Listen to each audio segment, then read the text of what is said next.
ಹಾಗಿದ್ದರೆ ಭಗವದ್ಗೀತೆ ಯುದ್ಧಕ್ಕೆ ಪ್ರಚೋದನೆ ಕೊಡುತ್ತದೆಯೇ? ಅಲ್ಲ. ಭಗವದ್ಗೀತೆ ಯುದ್ಧ ಮಾಡು ಅಂತ ಹೇಳುತ್ತದೆಯೇ? ಅಲ್ಲ. ಭಗವದ್ಗೀತೆ ಕೊಲ್ಲು ಅಂತ ಹೇಳುತ್ತದೆಯೇ? ಅಲ್ಲ.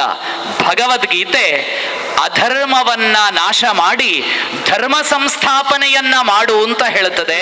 ಬೆಂಜಮಿನ್ ನೆತನ್ಯಾಹು ಇಸ್ರೇಲ್ ಅಧ್ಯಕ್ಷ ತನ್ನ ನೆಲದ ಮೇಲೆ ಆಕ್ರಮಣವಾದವಾಗ ಆ ಇಸ್ರೇಲಿ ಅಧ್ಯಕ್ಷರ ಕೈಯಲ್ಲೊಂದು ಪುಸ್ತಕವಿದ್ದದ್ದನ್ನ ತಾವು ಗಮನಿಸಿದ್ದಿರಬಹುದು. ಆ ಪುಸ್ತಕ ಬೇರಾವುದೂ ಅಲ್ಲ, ಇಂಗ್ಲಿಷಿಗೆ ಅನುವಾದಗೊಂಡಿದ್ದಂತಹ ಭಗವದ್ಗೀತೆಯ ಪುಸ್ತಕವನ್ನ ಕೈಯಲ್ಲಿ ಹಿಡಿದ ಬೆಂಜಮಿನ್ ನೆತನ್ಯಾಹು ಅವರ ಫೋಟೋವನ್ನ ತಾವುಗಳು ಗಮನಿಸಿದ್ದಿರಬಹುದು. ಮಗನೊಬ್ಬ ತಂದೆಗೆ, ದೂರದಲ್ಲಿರುವ ತಂದೆಗೆ ಪತ್ರವನ್ನ ಬರೆಯುವುದು. ಇವತ್ತೆಲ್ಲ ಮೆಸೇಜು, ಅಪ್ಪ ದುಡ್ಡು ಖಾಲಿಯಾಗಿದೆ, ಗೂಗಲ್ ಪೇಗೆ 5,000 ರೂಪಾಯಿ ಹಾಕಿ. ಇವತ್ತಿನ ಮಕ್ಕಳ ತಂದೆಯನ್ನ ಕೇಳಿಕೊಳ್ಳುವಂತಹ ಪತ್ರದ ಒಕ್ಕಣೆ. ಆದ್ರೆ ಆತ ತನ್ನ ತಂದೆಗೆ ಪತ್ರ ಬರೀತಾನೆ, ಪ್ರೀತಿಯ ಅಪ್ಪ, ನಾನು ನಿಮಗೆ ಬರೆಯುವಂತಹ ಪತ್ರ ನಿನ್ನ ಏಳಿಗೆಯನ್ನ ಅಮೆರಿಕಾದ ಟ್ರಂಪ್ ಮಾಡುತ್ತಾನೆಂದು ನಂಬಬೇಡ, ನಿನ್ನ ಏಳಿಗೆಯನ್ನ ರಷ್ಯಾದ ಪುತಿನ್ ಮಾಡುತ್ತಾನೆಂದು ನಂಬಬೇಡ, ನಿನ್ನ ಏಳಿಗೆಯನ್ನ ಚೀನಾದ ಅಧ್ಯಕ್ಷ ಮಾಡುತ್ತಾನೆಂದು ನಂಬಬೇಡ, ಏಕೆಂದರೆ ನಿನ್ನ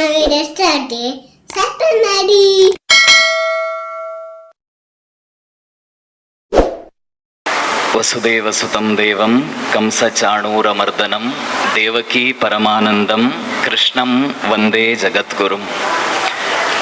ಜಗತ್ತಿಗೆಲ್ಲ ಜ್ಞಾನದ ಬೆಳಕನ್ನು ಗೀತೆ ಎಂಬ ಅಮೃತದ ಮೂಲಕ ನೀಡಿದಂತಹ ಆಚಾರ್ಯ ಶ್ರೇಷ್ಠ ಶ್ರೀಕೃಷ್ಣನಿಗೆ ಶಿರಸ ನಮಿಸುತ್ತಾ ಉಭಯ ಯತಿಗಳ ಆಶೀರ್ವಾದವನ್ನು ಬೇಡಿಕೊಳ್ಳುತ್ತಾ ಗೀತೆಯ ಬೆಳಕಿನಲ್ಲಿ ಭಾರತ ಅನ್ನುವ ವಿಚಾರದ ಕುರಿತು 4-6 ಮಾತುಗಳನ್ನು ತಮ್ಮ ಎದುರುಗಡೆ ಪ್ರಸ್ತುತಪಡಿಸುವುದಕ್ಕೆ ಬಹಳ ಸಂತೋಷ ಪಡ್ತಾ ಇದ್ದೇನೆ. ಭಾರತಕ್ಕೆ ಬೆಳಕನ್ನ ನೀಡಬಲ್ಲಂತಹ ಶಕ್ತಿ ಇರುವಂಥದ್ದು ಭಗವದ್ಗೀತೆಗೆ ಅನ್ನುವಂಥದ್ರಲ್ಲಿ 2 ಮಾತಂತೂ ಇಲ್ವೇ ಇಲ್ಲ. 2016ನೇ ಇಸವಿ ಮಾರ್ಚ್ ತಿಂಗಳ 2ನೇ ವಾರ ದೆಹಲಿಯಲ್ಲಿ ಒಂದು ವಿಶೇಷವಾಗಿರುವಂತಹ ವರ್ಲ್ಡ್ ಕಲ್ಚರಲ್ ಫೆಸ್ಟಿವಲ್ ಕಾರ್ಯಕ್ರಮ ನಡೆದಿತ್ತು. ಈ ಕಾರ್ಯಕ್ರಮದಲ್ಲಿ ಜಗತ್ತಿನ ಅನೇಕ ರಾಷ್ಟ್ರಗಳ ಜನ ಭಾಗವಹಿಸಿದ್ರು. ತಮ್ಮ ತಮ್ಮ ದೇಶದ ವಿಶೇಷವಾಗಿರುವಂತಹ ಸಾಂಸ್ಕೃತಿಕ ಚಿಂತನೆಗಳನ್ನ ಯಮುನಾ ನದಿಯ ತಟದಲ್ಲಿ ಬಂದು ವಿರಾಟ್ ವೈಭವಕ್ಕೆ ಅವರೆಲ್ಲರೂ ಕೂಡ ಕಾರಣೀಕರ್ತರಾಗಿದ್ರು. ಆ ಕಾರ್ಯಕ್ರಮದಲ್ಲಿ ಸಹಜವಾಗಿಯೇ ಅನೇಕ ಜನಗಳು ಬಂದಿದ್ದಂತಹ ಸಂದರ್ಭದಲ್ಲಿ ರಷ್ಯಾದ 4-6 ಜನ ಕಚ್ಚೆ ಪಂಚೆ ಪೈಜಾಮ ಎಲ್ಲ ಉಟ್ಕೊಂಡು ಗೋಪಿಯನ್ನ ಧರಿಸಿ ಆ ಕಾರ್ಯಕ್ರಮದಲ್ಲಿ ಭಾಗವಹಿಸ್ತಾ ಇದ್ದಂತಹ ಸಂದರ್ಭದಲ್ಲಿ ನಮ್ಮ ದೇಶದ ಕೆಲವೊಂದಷ್ಟು ಜನ ಪತ್ರಕರ್ತರು ಹೋಗಿ ಪ್ರಶ್ನೆ ಮಾಡ್ತಾರೆ. ಅವರು ಪ್ರಶ್ನೆ ಮಾಡಿದ್ದು ಒಳ್ಳೆಯ ಉದ್ದೇಶಕ್ಕೋಸ್ಕರ ಅಲ್ಲ. ತಮಗೆಲ್ಲಾದ್ರೂ ಅವಕಾಶಗಳಿದ್ದಾವಾಗ ಯೂಟ್ಯೂಬ್ನಲ್ಲಿ ಅದನ್ನ ಹುಡುಕಿದ್ರೆ ಆ ಪ್ರಶ್ನೆ ಇವತ್ತಿಗೂ ಕೂಡ ಸಿಗಬಹುದು. ಒಂದು ಪ್ರಶ್ನೆಯನ್ನ ಕೇಳ್ತಾರೆ. ರಷ್ಯಾದಿಂದ ಬಂದಿದ್ದಂತಹ ಪ್ರತಿನಿಧಿಗಳ ಬಳಿಯಲ್ಲಿ ಪ್ರಶ್ನೆಯನ್ನ ಕೇಳ್ತಾರೆ. ಅತ್ಯಂತ ಸಂಪದ್ಭರಿತವಾಗಿರುವಂತಹ ದೇಶ ರಷ್ಯಾ. ಜಗತ್ತಿನಲ್ಲಿ ಯಾವೆಲ್ಲ ಭೋಗಗಳಿದೆಯೋ ಆ ಎಲ್ಲ ಭೋಗಗಳನ್ನ ಚಿಟಿಕೆ ಹೊಡೆಯುವಷ್ಟರಲ್ಲಿ ಸಂಪಾದನೆ ಮಾಡಬಲ್ಲಂತಹ ಅವಕಾಶಗಳಿರುವಂತಹ ಭೋಗಭೂಮಿ ರಷ್ಯಾ. ಆ ರಷ್ಯಾದಿಂದ ಭಾರತ ದೇಶಕ್ಕೆ ಬಂದು ಇಲ್ಲಿ ಯಮುನಾ ನದಿ ತಟದಲ್ಲಿ ಮೆರವಣಿಗೆಯನ್ನ ಮಾಡಿಕೊಂಡು ಹಾಡಿಕೊಂಡು ಕುಣಿದಾಡಿಕೊಂಡಿದ್ದೀರಲ್ಲ, ನಿಮಗೆ ಯಾವ ಕಾರಣಕ್ಕೋಸ್ಕರ ಇಲ್ಲಿಗೆ ಬರಬೇಕು ಅಂತ ಅನ್ನಿಸ್ತು ಅನ್ನುವಂತಹ ಪ್ರಶ್ನೆಗೆ ರಷ್ಯಾದ ಜನಗಳು, ಪ್ರತಿನಿಧಿಗಳು ಯಾರಿದ್ರು ಅವರೆಲ್ಲರೂ ಕೂಡ ನಮ್ಮ ಪತ್ರಕರ್ತರನ್ನ ಕೇಳಿದಂತಹ ಮೊಟ್ಟ ಮೊದಲನೆಯ ಮತ್ತು ಕಟ್ಟಕಡೆಯ ಪ್ರಶ್ನೆ, ಹೇ ಡ್ಯೂಡ್, ಯು ರೆಡ್ ಗೀತಾ? ಹುಡುಗ, ನೀನು ಭಗವದ್ಗೀತೆಯನ್ನ ಓದಿದ್ದೇನಯ್ಯ ಅಂತ ಒಂದು ಪ್ರಶ್ನೆಯನ್ನ ಕೇಳ್ತಾರೆ. ಆ ಪ್ರಶ್ನೆಗೆ ನಮ್ಮವ್ರ ಹತ್ರ ಉತ್ತರ ಏನೂ ಇರಲಿಲ್ಲ, ತಲೆ ಕೆಳಗೆ ಹಾಕೊಂಡು ನಿಂತ್ಕೊಂಡಿದ್ರು. ಆ ಮಾತನ್ನ ಮುಂದುವರಿಸಿದಂತಹ ರಷ್ಯಾದ ಪ್ರತಿನಿಧಿಗಳು ಉಲ್ಲೇಖ ಮಾಡ್ತಾರೆ, ನಮ್ಮ ದೇಶದಲ್ಲಿ ನೀವು ಹೇಳಿದಂತಹ ಎಲ್ಲವೂ ಇದೆ, ನಮಗೆ ಬೇಕಾಗಿರುವಂತಹ ಭೋಗ ಸುಖದ ಉತ್ತುಂಗ ಸ್ಥಿತಿ ನಮ್ಮ ದೇಶದಲ್ಲಿದೆ. ಆದ್ರೆ ಮನಸ್ಸಿಗೆ ಕಷ್ಟವಾದಾಗ, ಮನಸ್ಸು ಭಾರವಾದಾಗ, ನನ್ನನ್ನ ನಾನು ತಿಳಿದುಕೊಳ್ಳಬೇಕು ಅನ್ನುವಂತಹ ಗೊಂದಲಗಳು ನಮ್ಮನ್ನ ಕಾಡಿದವಾಗ, ಜಗತ್ತಿನ ಯಾವುದೇ ಟೆಕ್ಸ್ಟ್ ಪುಸ್ತಕಗಳಲ್ಲಿ, ಯಾವುದೇ ವಿಶ್ವವಿದ್ಯಾನಿಲಯಗಳಲ್ಲಿ ಈ ಮಾದರಿಯ ಸಂದಿಗ್ಧ ಪರಿಸ್ಥಿತಿಗಳಿಗೆ ಉತ್ತರವನ್ನ ಕಂಡು ಹುಡುಕುವುದು ಅಸಾಧ್ಯವಾಗಿದ್ದಾಗ, ಬದುಕು ಸಾಕು ಅನ್ನೋವಂತಹ, ಈ ಬವಣೆ ಇನ್ನೇಕೆ ಅನ್ನೋವಂತಹ ಒಂದು ಕನ್ಕ್ಲೂಷನ್ಗೆ ನಾವು ಬರುವಂತಹ ಸಂದರ್ಭದಲ್ಲಿ ನಮ್ಮ ಜೀವನಕ್ಕೆ ಶ್ರೇಷ್ಠತೆಯನ್ನು, ಹೆಮ್ಮೆಯನ್ನು ಕೊಡಬಲ್ಲಂತಹ ಸಾಹಿತ್ಯ ಯಾವುದಾದರೂ ಒಂದಿದ್ದರೆ ಅದು ಭಗವದ್ಗೀತೆ ಮಾತ್ರ. ಆ ಭಗವದ್ಗೀತೆಯ ಅಂತರಾಳವನ್ನ ಅರಿಯುವುದಕ್ಕೋಸ್ಕರ ನಾವು ಭಾರತಕ್ಕೆ ಬರ್ತಾ ಇದ್ದೇವೆ. ಕೇವಲ ವರ್ಲ್ಡ್ ಕಲ್ಚರಲ್ ಫೆಸ್ಟಿವಲ್ನ ಒಂದು ಕಾರ್ಯಕ್ರಮಕ್ಕೆ ಮಾತ್ರ ಅಲ್ಲ, ನಿರಂತರವಾಗಿ ನಾವು ಭಾರತ ಭೂಮಿಗೆ ಬರ್ತಾ ಇರುವಂಥದ್ದು ಈ ಕಾರಣಕ್ಕೋಸ್ಕರ. ವಿದೇಶದ ಪ್ರಜೆಯೊಬ್ಬ ಭಾರತದ ಭಗವದ್ಗೀತೆಯ ಕುರಿತಾಗಿ ಇಂತಹ ಉದಾತ್ತವಾಗಿರುವ, ಮಹನ್ ಮಧುರವಾಗಿರುವಂತಹ ವಿಚಾರಗಳನ್ನ ಇಟ್ಟುಕೊಂಡು ಗೀತೆಯನ್ನ ಕೇವಲ 700 ಶ್ಲೋಕಗಳ 18 ಅಧ್ಯಾಯಗಳ ಗ್ರಂಥವಾಗಿ ನೋಡದೆ, ಬದುಕನ್ನ ಪರಿಷ್ಕರಿಸುವಂತಹ ಸಾಹಿತ್ಯದಲ್ಲೇ ಅತ್ಯಂತ ಉನ್ನತವಾಗಿರುವಂತಹದ್ದು ಅನ್ನುವ ಭಾವನೆಯನ್ನ ಇಟ್ಕೊಂಡಿರ್ತಾರೆ. ಎರಡನೇ ಉದಾಹರಣೆಯನ್ನ ನಾನು ಕೊಡಬಹುದಾಗಿದ್ದರೆ, ಆಲ್ಬರ್ಟ್ ಐನ್ಸ್ಟೀನ್ ಅನ್ನುವಂತಹ ವಿಜ್ಞಾನಿ ತಮಗೆಲ್ಲರಿಗೂ ಕೂಡ ಗೊತ್ತೇ ಇರುವಂಥದ್ದು. ಆಲ್ಬರ್ಟ್ ಐನ್ಸ್ಟೀನ್ ಅನ್ನುವಂತಹ ವಿಜ್ಞಾನಿಯ ಕಥೆ ಇಲ್ಲದೆ, ಆಲ್ಬರ್ಟ್ ಐನ್ಸ್ಟೀನ್ ನ E=mc², ಥಿಯರಿ ಆಫ್ ರಿಲೇಟಿವಿಟಿ ಅನ್ನುವ ಸಿದ್ಧಾಂತಗಳು ಇಲ್ಲದೆ ಫಿಸಿಕ್ಸ್ ಒಂದು ಹೆಜ್ಜೆ ಮುಂದೆ ಹೋಗುವುದಕ್ಕೆ ಸಾಧ್ಯ ಇಲ್ಲ. ಇವತ್ತಿಗೂ ಕೂಡ ನಮ್ಮ ಮಕ್ಕಳು ಏನು PUC ಯಲ್ಲಿ ಅಥವಾ PUC ಯ ನಂತರ ಇಂಜಿನಿಯರಿಂಗ್ ಅಲ್ಲಿ ಆಲ್ಬರ್ಟ್ ಐನ್ಸ್ಟೀನ್ ಥಿಯರಿಯನ್ನ ಕಲಿತಾರೆ. ಆ ಎಲ್ಲ ಥಿಯರಿಯ ಹಿಂದೆ ಇರುವಂತಹ ಬುದ್ಧಿಶಾಲಿ ಆಲ್ಬರ್ಟ್ ಐನ್ಸ್ಟೀನ್.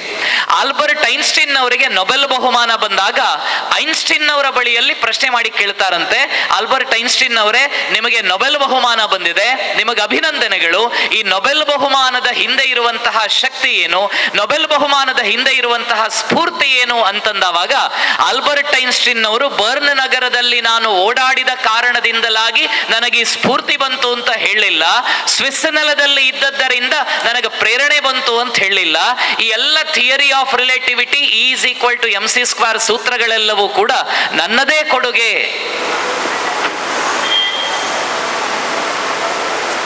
ಅನ್ನೋವಂತಹ ಭಾವನೆಗಳನ್ನು ಕೂಡ ಅವರು ಹಂಚಿಕೊಳ್ಳದೆ ಅತ್ಯಂತ ಅದ್ಭುತವಾಗಿ ಆಲ್ಬರ್ಟ್ ಐನ್ಸ್ಟೀನ್ ಅವರು ಉತ್ತರವನ್ನ ಕೊಡ್ತಾರೆ. ನಾನು ಯಾವ ಸಾಪೇಕ್ಷ ಸಿದ್ಧಾಂತವನ್ನ ಜಗತ್ತಿನ ಎದುರುಗಡೆ ತೆರೆದಿಟ್ಟಿದ್ದೇನೆ, ನಾನು ಯಾವ ವಿಶಿಷ್ಟವಾಗಿರುವಂತಹ ವಿಜ್ಞಾನವನ್ನ ನಿಮಗೆ ಕೊಟ್ಟಿದ್ದೇನೆ ಅಂತ ನೀವಂದುಕೊಳ್ತಾ ಇದ್ದೀರೋ, ಆ ಎಲ್ಲ ವಿಶಿಷ್ಟವಾಗಿರುವ ವಿಜ್ಞಾನಗಳ ಹಿಂದೆ, ನನ್ನ ನೊಬೆಲ್ ಪ್ರಶಸ್ತಿಯ ಹಿಂದೆ, ಈ ಹಿಂದೆ ಬಂದಿರುವಂತಹ ಎಲ್ಲ ವೈಜ್ಞಾನಿಕ ಅನ್ವೇಷಣೆಗಳು ಮತ್ತು ಈ ಮುಂದೆ ಬಂದಿರುವಂತಹ ಎಲ್ಲ ವೈಜ್ಞಾನಿಕ ಅನ್ವೇಷಣೆಗಳ ಹಿಂದೆ ಇರುವಂತಹ ಒಂದೇ ಒಂದು ಶಕ್ತಿ, ಅದು ಭಾರತದ ಭಗವದ್ಗೀತೆ. ನೀವು ನೊಬೆಲ್ ಬಹುಮಾನಕ್ಕಾಗಿ ಯಾರನ್ನಾದರೂ ಪುರಸ್ಕಾರಕ್ಕೆ ಯೋಗ್ಯರು ಅಂತ ಭಾವಿಸಬೇಕಾಗಿದ್ರೆ ಅದು ನನ್ನನ್ನಲ್ಲ, ನನಗೆ ಸ್ಫೂರ್ತಿಯನ್ನ ಕೊಟ್ಟಂತಹ ಭಾರತದ ಭಗವದ್ಗೀತೆ ಅಂತ ಉಲ್ಲೇಖ ಮಾಡ್ತಾರೆ. ವಿಶ್ವರೂಪ ದರ್ಶನ ಯೋಗದಲ್ಲಿ ಬರುವಂತಹ ಒಂದು ಶ್ಲೋಕವನ್ನ ಉದಾಹರಿಸಿ ವಿದೇಶದ ವಿಜ್ಞಾನಿಯೊಬ್ಬ ಭಗವದ್ಗೀತೆಯ ಮೂಲಕ ನ್ಯೂಕ್ಲಿಯರ್ ಬಾಂಬ್ ಸಿದ್ಧಾಂತವನ್ನ ಜಗತ್ತಿಗೆ ಪರಿಚಯ ಮಾಡಿಕೊಳ್ತಾನೆ. ರಾಬರ್ಟ್ ಓಪರ್ಮನ್ ಅನ್ನುವಂತಹ ವಿದೇಶಿ ವಿಜ್ಞಾನಿ ಮತ್ತು ವಿದ್ವಾಂಸ ಸಂಸ್ಕೃತದ ಅಧ್ಯಯನವನ್ನ ಮಾಡಿ, ಆ ಸಂಸ್ಕೃತದ ಅಧ್ಯಯನದ ಮೂಲಕ ಭಗವದ್ಗೀತೆಯನ್ನು ಕೂಡ ಕಲಿತು, ಭಗವದ್ಗೀತೆಯನ್ನ ಕೇವಲ ಲೌಕಿಕವಾಗಿರುವ ಜ್ಞಾನಕ್ಕೆ ಬೇಕಾಗಿರುವಂತಹ ಸಿದ್ಧಾಂತ ಅಂತ ಸ್ವೀಕಾರ ಮಾಡದೆ, ಅದು ಧಾರ್ಮಿಕವಾಗಿರುವಂತಹ ಗ್ರಂಥ ಅನ್ನುವಂಥದ್ದನ್ನ ಸ್ವೀಕಾರ ಮಾಡದೆ, ಭಗವದ್ಗೀತೆಯ ಒಳಗಡೆ ಎಲ್ಲರಿಗೂ ಗೊತ್ತಿಲ್ಲದೆ ಇರುವಂತಹ, ಆದರೆ ಎಲ್ಲರೂ ಕಲಿಯಬಹುದಾಗಿರುವಂತಹ ವಿಶಿಷ್ಟವಾಗಿರುವ ಭೌತ ವಿಜ್ಞಾನ ಇದೆ ಅನ್ನುವಂತಹ ಯೋಚನೆಯನ್ನ ಮಾಡಿದಂತಹ ರಾಬರ್ಟ್ ಅದರ ಕುರಿತಾಗಿ ಸಂಶೋಧನೆಯನ್ನ ಮಾಡ್ತಾರೆ. ಅವರು ಅಣುಬಾಂಬನ್ನ ಕಂಡು ಹುಡುಕುವಂತಹ ಸಂದರ್ಭದಲ್ಲಿ ಅವರಿಗೊಂದು ಪ್ರಶ್ನೆ ಬರ್ತದೆ. ಆ ಪ್ರಶ್ನೆ ಏನಿತ್ತು ಅಂತಂದ್ರೆ, ಯಾರೋ 4-6 ಜನ ಪ್ರಶ್ನೆ ಕೇಳ್ತಾರೆ. ಒಂದೊಮ್ಮೆ ಈ ನ್ಯೂಕ್ಲಿಯರ್ ಬಾಂಬ್ ಏನಾದ್ರೂ ಎಕ್ಸ್ಪ್ಲೋಡ್ ಆದರೆ, ನ್ಯೂಕ್ಲಿಯರ್ ಬಾಂಬ್ ಇದ್ದಕ್ಕಿದ್ದ ಹಾಗೆ ಸ್ಫೋಟಗೊಂಡರೆ ಅದು ನೋಡುವುದಕ್ಕೆ ಹೇಗಿರುತ್ತದೆ ಅನ್ನುವಂತಹ ಪ್ರಶ್ನೆಯನ್ನ ರಾಬರ್ಟ್ ಅವರ ಬಳಿಯಲ್ಲಿ ಕೇಳಿದವಾಗ ಅವರು ಕೊಡುವಂತಹ ಉತ್ತರ ವಿಶ್ವರೂಪ ದರ್ಶನ ಯೋಗದ ಒಂದು ಶ್ಲೋಕದ ಉದಾಹರಣೆಯನ್ನ ಕೊಡ್ತಾರೆ. ಒಂದೊಮ್ಮೆ ಆಕಾಶದಲ್ಲಿ ಏಕಕಾಲದಲ್ಲಿ 1000 ಸೂರ್ಯರು ಹೊಳೆದರೆ ಯಾವ ಪ್ರಭೆ ಆಕಾಶದಲ್ಲಿ ಉಂಟಾಗುವುದೋ ಅದೇ ಪ್ರಭೆಯನ್ನ ನಾವುಗಳು ನೋಡುವುದಕ್ಕೆ ಸಾಧ್ಯ ಅನ್ನುವಂತಹ ಭಾರತದ ಆಧ್ಯಾತ್ಮದ ತುತ್ತತುದಿಯಾಗಿರುವ ಭಗವದ್ಗೀತೆಯನ್ನ ವಿಜ್ಞಾನದ ಮೂಲ ವಸ್ತುವನ್ನಾಗಿ ಸ್ವೀಕಾರವನ್ನ ಮಾಡುವಂತಹ ಪರಿಕ್ರಮ ಜಗತ್ತಿನ ಅನೇಕ ಭಾಗಗಳಲ್ಲಿ ವಿಜ್ಞಾನಿಗಳು ಮಾಡಿರುವ ಕಾರಣದಿಂದಲಾಗಿ ಭಗವದ್ಗೀತೆ ಅನ್ನುವಂಥದ್ದು ಕೇವಲ ಗ್ರಂಥವೊಂದಷ್ಟೇ ಅಲ್ಲ. ನಾವು ನಮ್ಮ ಮನೆಯಲ್ಲಿ ಭಗವದ್ಗೀತೆಯ ಕೋಟಿಲೇಖನ ಗೀತಾಯಜ್ಞವನ್ನ ಬರೆಯುವುದರ ಮೂಲಕ ಕೇವಲ ಜ್ಞಾನವನ್ನ ಮಾತ್ರ ಸಂಗ್ರಹ ಮಾಡುವಂಥದ್ದಲ್ಲ, ಆಧ್ಯಾತ್ಮದಲ್ಲಿ ಔನ್ನತ್ಯವನ್ನ ಮಾತ್ರ ಸಾಧಿಸುವಂತಹದ್ದಲ್ಲ, ಜಗತ್ತಿನ ಅನೇಕ ಜ್ಞಾನಿಗಳಿಗೆ ವಿಜ್ಞಾನಿಗಳಿಗೆ ಪ್ರೇರಣೆಯನ್ನ ಕೊಟ್ಟಂತಹ ಒಂದು ಮಹತ್ ಗ್ರಂಥವನ್ನೇ ನಾವು ಆಧ್ಯಾತ್ಮಿಕ ದೃಷ್ಟಿಯಿಂದ, ಜ್ಞಾನದ ದೃಷ್ಟಿಯಿಂದ, ವಿಜ್ಞಾನದ ದೃಷ್ಟಿಯಿಂದ ಸ್ವೀಕಾರ ಮಾಡ್ತೇವೆ ಅಂತ ಅರ್ಥ. ಅಂತಹ ಭಗವದ್ಗೀತೆ ವಿದೇಶಿ ವಿಜ್ಞಾನಿಗಳಿಗೆ ಯಾವ ಪ್ರೇರಣೆಯನ್ನ ಕೊಟ್ಟಿದೆಯೋ ಅದೇ ಭಗವದ್ಗೀತೆ ಭಾರತೀಯರಿಗೂ ಕೂಡ ಅನೇಕ ದೃಷ್ಟಿಕೋನಗಳಿಂದ ಅನೇಕ ಹೆಜ್ಜೆ ಗುರುತುಗಳಲ್ಲಿ ಭಾರತೀಯ ಚಿಂತಕರಿಗೆ, ಭಾರತೀಯ ಜ್ಞಾನಿಗಳಿಗೆ, ವಿಜ್ಞಾನಿಗಳಿಗೆ, ಸ್ವಾತಂತ್ರ್ಯ ಹೋರಾಟಗಾರರಿಗೆ, ಕವಿಗಳಿಗೆ ಪ್ರೇರಣೆಯನ್ನ ಕೊಟ್ಟಿರುವಂತಹ ಅನೇಕ ಘಟನೆಗಳು ಕೂಡ ಇದೆ. ಇವತ್ತು ಭಾರತವನ್ನ ನಾವುಗಳು ಗುರುತಿಸಬೇಕಾಗಿರುವಂಥದ್ದು ಗೀತೆಯ ಬೆಳಕಿನಲ್ಲಿಯೇ. ಭಾರತ ಅರಳುವುದು, ಭಾರತ ಬೆಳಗುವುದು ಗೀತೆಯ ಮೂಲಕವೇ. ಹೇಗೆ ಕಮಲ ಬೆಳಗ್ಗೆ ಅರಳಬೇಕು ಅಂತಂದ್ರೆ ಸೂರ್ಯನ ಬೆಳಕು ಅತ್ಯಂತ ವಿಶಿಷ್ಟವಾಗಿ ಬೇಕಾಗುತ್ತದೆಯೋ, ಅದೇ ಮಾದರಿಯಲ್ಲಿ ಭಾರತ ಬೆಳಗಬೇಕು ಅಂತಂದ್ರೆ ಗೀತಾ ಸೂರ್ಯನ ಬೆಳಕು ಇಲ್ಲದೆ ಇದ್ದರೆ ಭಾರತವೂ ಕೂಡ ಬೆಳಗುವುದಕ್ಕೆ, ಬೆಳೆಯುವುದಕ್ಕೆ ಸಾಧ್ಯ ಇಲ್ಲ. ಅಂತಹ ಗೀತೆ ಸೂರ್ಯನಂತೆ ಇಡೀ ಭಾರತಕ್ಕೆ ನಿರಂತರವಾಗಿ ಬೆಳಕನ್ನ ಈ ಹಿಂದೆ ಕೊಟ್ಟಿದೆ, ಇವತ್ತಿಗೂ ಕೊಡ್ತಾ ಇದೆ, ಮುಂದೆಯೂ ಕೂಡ ಕೊಡುವಂಥದ್ದೇ. ತಮಗೆಲ್ಲರಿಗೂ ಕೂಡ ಗೊತ್ತೇ ಇರುವಂತಹ ಸಂಗತಿ, ಭಗವದ್ಗೀತೆ ಅತ್ಯಂತ ಶುದ್ಧವಾಗಿರುವಂತಹ ರಾಷ್ಟ್ರೀಯತೆಯನ್ನ ಸಮಾಜಕ್ಕೆ ಕೊಡಬಲ್ಲಂತಹ ಸಾಮರ್ಥ್ಯವನ್ನ ಇಟ್ಟುಕೊಂಡಿರುವಂತಹ ಸದ್ಗ್ರಂಥ. ನಮ್ಮ ಮಕ್ಕಳು ಭಗವದ್ಗೀತೆಯ ಪುಸ್ತಕವನ್ನ ಓದಬೇಕಾಗಿದ್ದರೆ, ಭಗವದ್ಗೀತೆಯ ಶ್ಲೋಕವನ್ನ ಅಧ್ಯಯನ ಮಾಡಬೇಕಾಗಿದ್ದರೆ ಅವರಿಗೆಲ್ಲ ನಾವು ಹೇಳಬೇಕಾಗಿರುವಂತಹ ಒಬ್ಬ ಮಹಾನುಭಾವ ಮಹರ್ಷಿ ಅರವಿಂದ. ಅರವಿಂದ ಘೋಷ್ ಅಂತ ಅವರ ಹೆಸರು. ಅರವಿಂದ ಘೋಷರು ಕಲ್ಕತ್ತೆಯಲ್ಲಿ, ಆ ಕಾಲದ ಅವಿಭಜಿತ ಕಲ್ಕತ್ತೆಯ ಶ್ರೀಮಂತ ಕುಟುಂಬದಲ್ಲಿ ಜನಿಸಿದಂತಹ ಅರವಿಂದ ಘೋಷರು ಇವತ್ತಿನ IAS ಪರೀಕ್ಷೆ, ಆವತ್ತು ICS ಪರೀಕ್ಷೆ ಅಂತ ಏನಿತ್ತು ಅದನ್ನ ಬರೆಯೋದಕ್ಕೆ ಅಂತ ಇಂಗ್ಲೆಂಡಿಗೂ ಕೂಡ ತೆರಳುತ್ತಾರೆ. ಅಲ್ಲಿ ಪಾಸ್ ಆಗ್ತಾರೆ. ಆದ್ರೆ ಅರವಿಂದ ಘೋಷರಿಗೆ ಕುದುರೆ ಸವಾರಿ ಬರುವುದಿಲ್ಲ ಅನ್ನುವ ಕಾರಣಕ್ಕೋಸ್ಕರ ಅವರನ್ನ ICS ಪರೀಕ್ಷೆಯಲ್ಲಿ ಬ್ರಿಟಿಷ್ ಅಧಿಕಾರಿಗಳು ಫೇಲ್ ಮಾಡಿ ವಾಪಸ್ ಭಾರತಕ್ಕೆ ಕಳಿಸ್ಕೊಡ್ತಾರೆ. ಭಾರತಕ್ಕೆ ಬಂದಂತಹ ಅರವಿಂದ ಘೋಷರ ಮನೆಯಲ್ಲಿ ಸಿಕ್ಕಾಪಟ್ಟೆ ದುಡ್ಡು. ಅವರೇನು ಕೆಲಸ ಮಾಡಬೇಕಾದಂತಹ ಅಗತ್ಯ ಇರಲಿಲ್ಲ. ಆದ್ರೆ ಕ್ರಾಂತಿಕಾರಿಯಾಗಿ ಬದಲಾಗ್ತಾರೆ. ಆಲಿಪುರ್ ಬಾಂಬ್ ಸ್ಫೋಟ ಅನ್ನುವಂತಹ ಅತ್ಯಂತ ಪ್ರಖ್ಯಾತ ಬ್ರಿಟಿಷರ ವಿರುದ್ಧ ನಡೆದಂತಹ ಕ್ರಾಂತಿಕಾರಿ ಹೋರಾಟದಲ್ಲಿ ಅರವಿಂದ ಘೋಷರು ಭಾಗವಹಿಸ್ತಾರೆ. ಅಲ್ಲಿಂದ ಕ್ರಾಂತಿಕಾರಿಯಾಗಿ ಬದಲಾಗ್ತಾರೆ. ಕ್ರಾಂತಿಕಾರಿಯಾಗಿದ್ದಂತಹ ಅರವಿಂದ ಘೋಷರು ಪಾಂಡಿಚೇರಿಗೆ ಬಂದು ಅತ್ಯಂತ ವಿಶಿಷ್ಟವಾಗಿರುವಂತಹ ಭಾರತದ ಜ್ಞಾನ ಸಂಪಾದನೆಯ ಮಾರ್ಗವನ್ನ ಹಿಡಿದು ಅರವಿಂದ ಆಶ್ರಮವನ್ನ ಸ್ಥಾಪನೆ ಮಾಡುವುದರ ಮೂಲಕ ಭಗವದ್ಗೀತೆಯ ಅಧ್ಯಯನದಲ್ಲಿ ನಿರಂತರವಾಗಿ ತೊಡಗ್ತಾರೆ. ಅಂತಹ ಅರವಿಂದ ಘೋಷರು ಹೇಳುವಂತಹ ಮಾತು, ನಾನು ಕ್ರಾಂತಿಯ ಭಾರತವನ್ನು ಕಂಡಿದ್ದೇನೆ, ವಿಶ್ವಾಸದ ಭಾರತವನ್ನು ಕಂಡಿದ್ದೇನೆ, ನಾನು ಕ್ರಾಂತಿ ದೀಕ್ಷೆಯನ್ನ ತೊಟ್ಟಂತಹ ತರುಣರನ್ನು ಕಂಡಿದ್ದೇನೆ, ನಾನು ಆಧ್ಯಾತ್ಮದ ದೃಷ್ಟಿಯಲ್ಲಿ ಉನ್ನತವಾಗಿರುವಂತಹ ವಿಕಾಸವನ್ನ ಸಾಧಿಸುವುದಕ್ಕೆ ಯೋಚನೆಯನ್ನ ಮಾಡಿರುವಂತಹ ಯುವಕರನ್ನು ಕಂಡಿದ್ದೇನೆ. ಭಾರತ ಬದಲಾಗಬೇಕೆಂದರೆ, ಭಾರತಕ್ಕೆ ವಿಶಿಷ್ಟವಾಗಿರುವ ಶಕ್ತಿ ಸಿಗಬೇಕೆಂದಿದ್ದರೆ, ಸ್ವಾತಂತ್ರ್ಯಾನಂತರದಲ್ಲಿ ಭಾರತ ಸ್ವತ್ವದ ಮೂಲಕ ಸ್ವಾಭಿಮಾನಿ ಭಾರತವಾಗಿ, ಜಗದ್ಗುರು ಭಾರತವಾಗಿ ಮೂಡಿ ಬರಬೇಕೆಂದಿದ್ದರೆ ಭಾರತಕ್ಕಿರುವಂತಹ ಒಂದೇ ಒಂದು ಸಂಪತ್ತು, ಅದು ಇಲ್ಲಿಯ ಮಣ್ಣಲ್ಲ. ಭಾರತಕ್ಕಿರುವ ಸಂಪತ್ತು ಇಲ್ಲಿರುವಂತಹ ಖನಿಜವಲ್ಲ. ಭಾರತಕ್ಕಿರುವಂತಹ ಸಂಪತ್ತು ಒಂದೇ, ಅದು ಆಧ್ಯಾತ್ಮ. ಮತ್ತು ಆಧ್ಯಾತ್ಮದ ಹಿಂದೆ ಇರುವಂತಹ ತಳಹದಿಯಾಗಿರುವಂತಹ ಭಗವದ್ಗೀತೆಯೇ ಭಾರತದ ನಿಜವಾಗಿರುವ ಸಂಪತ್ತು. ಭಗವದ್ಗೀತೆಯ ಸಂಪತ್ತಿನ ಮೂಲಕ ಸ್ವಾಭಿಮಾನಯುತವಾಗಿರುವ ಸ್ವತ್ವದ ಭಾರತದ ನಿರ್ಮಾಣವನ್ನ ಮಾಡೋದಕ್ಕೆ ಸಾಧ್ಯ ಇದೆ ಅಂತ ಮಹರ್ಷಿ ಅರವಿಂದರು ಗೀತೆಯ ಅಧ್ಯಯನದ ತರುವಾಯ ಉಲ್ಲೇಖ ಮಾಡ್ತಾರೆ. ಇವತ್ತು ನಾವೇನು ಬಹಳ ಆರಾಮದಲ್ಲಿ ನಮ್ಮ ಮನೆಗಳಲ್ಲಿ ಕುಳಿತುಕೊಂಡು ಬೇರೆ ಬೇರೆ ಕಾರ್ಯಕ್ರಮಗಳನ್ನ ನೋಡ್ತೇವೆ, ನಿತ್ಯ ಜೀವನವನ್ನ ನಡೆಸ್ಕೊಂಡು ಹೋಗ್ತಾ ಇದ್ದೇವೆ.